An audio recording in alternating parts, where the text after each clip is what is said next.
Everybody, welcome back to my channel. My name is Jackie and today I'm here for Vlogmas Day 2. Today I'm going to be doing my monthly wrap up, and this is going to be for the months of October and November, only because as if you guys have seen any of my most recent reading vlogs, have not been doing a ton of reading. A lot of my reading has been focused on House of Leaves, which I am posting a read along for. I will link my previous video in the cards above if you want to hear more details.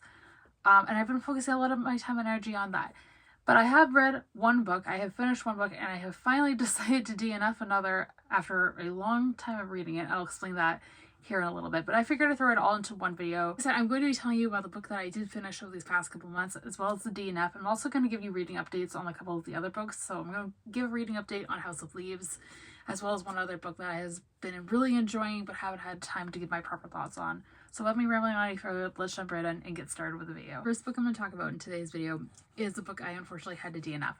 And this literally breaks my heart to say I DNF this book, because I enjoyed the first book by this author when I read it in 2019 so much I ended up making it the favorite book I read that year. And to read the follow-up book to that book and have it be in DNF breaks my heart, and that is The Bride Test by Helen Hoang. Like I said, I read The Kiss Quotient in 2019. It was my favorite book of 2019. I'm not one for adult romance, so for that to be my favorite book of a year is saying a lot.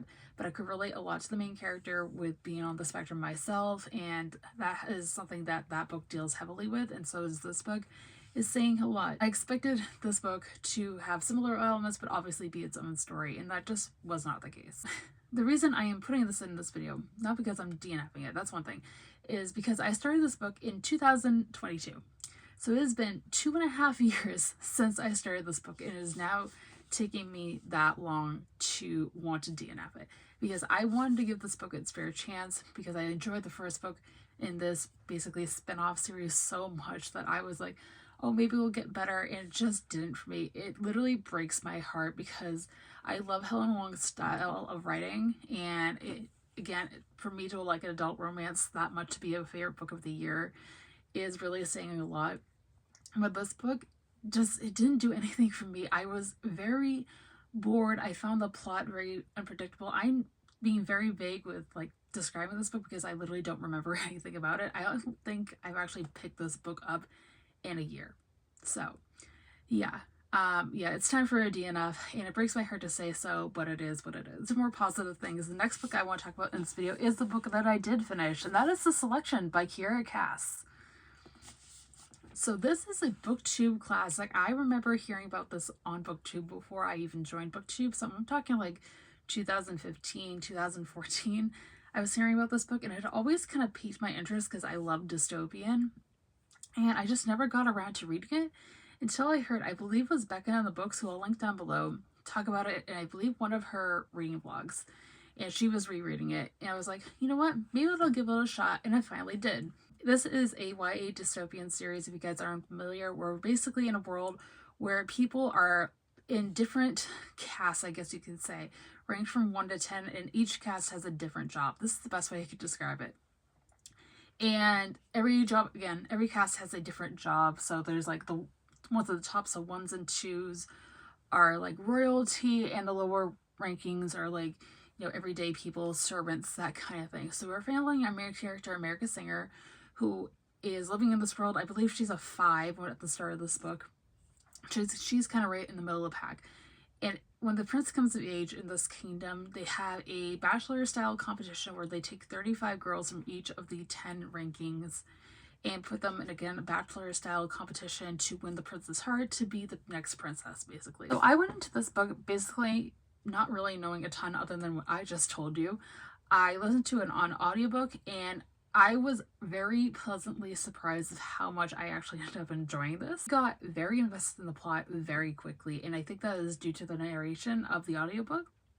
I couldn't put it down. Like, I felt myself flying through it through the first half, and then I had to take a break because I was focusing on House of Leaves. But once I picked it back up, I flew through it, and before I knew it, it was done. I think I mentioned this in videos before, but I'm not a big fan of love triangles, and I'm obviously not a big fan of the not like other girls trope. But I could kind of put both of those elements aside, and I got really invested in the love triangle, which is very surprising for me to say. I really like both love interests. I really like Maxon, I really like Aspen, and I don't find myself rooting for one or the other right now. I am in the middle of the second book currently, and I will see where my opinions lie after that one. But yeah, I really like both of them. The only downside for me for this book that I can think of right now, there's two, would be I don't really like America. I find her kind of annoying at times, but I can kind of push past that. And number two, I wish it was a little bit more world building at the beginning, a little bit more explanation of how we got to this point. We do get that throughout the book, but I wish it had been at the very beginning before diving into this book. But those are really my only qualms with this book that I can think of. And I guess two books I want to talk about in this video are books I am still in the process of reading. One of them I'm almost done with, and the other one is the obvious one, which is House of Leaves, but I'll dive into that in a second. But I want to start off with talking about Fourth Wing by Rebecca Yarros. This has been a book I have seen going around the past couple of years here on Booktube. Even when I was gone for a little bit here on Booktube, I was hearing about it. And then when I went to Amsterdam in the spring for vacation, I seemed to find copies of this everywhere. So when I got back, I ended up starting to read it. Once I started reading this, I literally could not put it down. It is addicting, as people say it is. Again, I couldn't put it down, and I can see why it has become a BookTube favorite. This is I believe it's technically adult fantasy, and it has been compared to Agatar, but with dragon riders, and that's really all I'm going to say, because that's all I went in knowing. It is a competition style book. There is a hate to love romance, kind of like Agatar. But that is where I find the similarities to end. I find this a mix of Divergent and Throne of Glass. Throne of Glass is obviously one of my favorite series of all time, and I love Divergent as well. And I love the romance. I really love our main character. I love our romantic interests.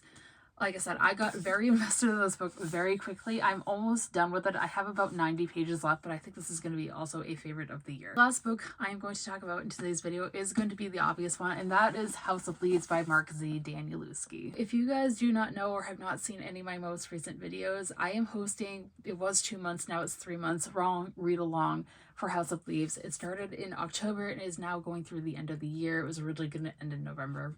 But again, I'll link my previous video in the cards for you guys if you want to hear more about that. And I have been kind of taking my time with this book. If you guys haven't seen my reading vlog for this, which I'll link up on the screen, I have a lot of thoughts on this. And I have decided to make both reading vlogs I am uploading, the one I've already done for October and then the one I'm currently working on for November, December, completely spoiler free. However, I have a lot of thoughts and I cannot wait to talk about this more when I actually finish the book, as well as during the live show. Guys, I am enjoying this book a lot more than I thought I would. I went in knowing basically nothing. All I knew was it was an adult horror. It had to do with a house that seemingly was bigger on the inside than the outside, and that's basically it. This is a book I am reading kind of in a controversial way.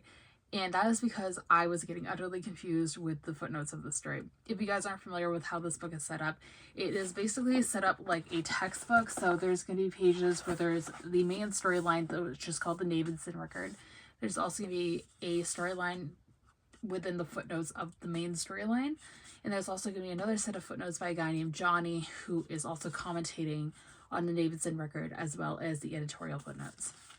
So the way you're supposed to read this book technically is you are supposed to read the main storyline and refer to the footnotes as you go along. Again, it's a chunky book, so that is technically the proper way of reading it. However, I decided about a quarter of the way through of this to go ahead and just read the Davidson record.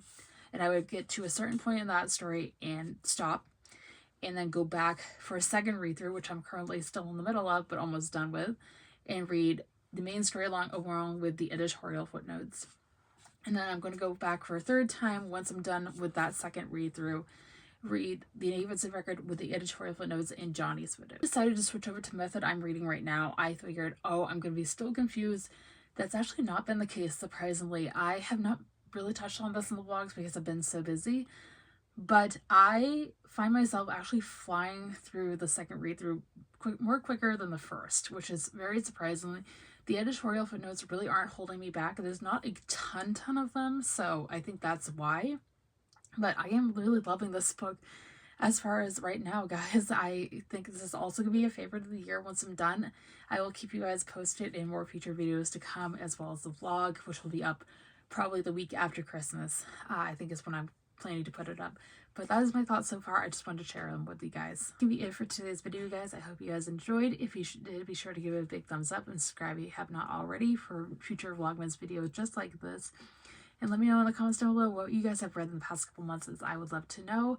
As always, all my social media links are linked down below if you guys would like to follow me on any of those. And with all being said, I hope you guys have a fantastic rest of your day. I'll see you guys tomorrow for Vlogmas Day 3. Thanks for watching, everybody. Bye.